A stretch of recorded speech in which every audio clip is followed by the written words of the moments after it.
মানুষের প্রতি আগ্রহ কমাতে শিখেছি, গুরুত্ব না পেলে গুরুত্ব না দিতে শিখেছি, মুখের ওপর না বলতে শিখেছি, কেউ ভালো না বাসলেও দুঃখ না পেতে শিখেছি, কেউ অবহেলা করলে তাকে নিয়ে উপহাস করতে শিখেছি, মিথ্যে বলছে জেনেও মিথ্যেটাকে সত্যের মতন করে শুনতে শিখেছি, কেউ অপমান করলে তার দরজায় কড়া না নাড়তে শিখেছি। নিজের ভালো থাকার জন্য রোজ এত কিছু শিখেছি।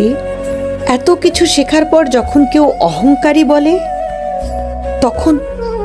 তখন তাকে পাত্তা না দিতেও শিখেছি। দিনকালের সাথে সাথে নিজেকে আপডেট করতে হয়, নিজের মুড চেঞ্জ করতে হয়, নিজেকেও ভালোবাসতে শিখতে হয়, নিজের দায়িত্ব নিজেকেই নিতে হয়। কারণ দিন শেষে নিজেকে একাই স্বাবলম্বী হতে হয়। কে কি ভাবলো দেখলে চলবে না।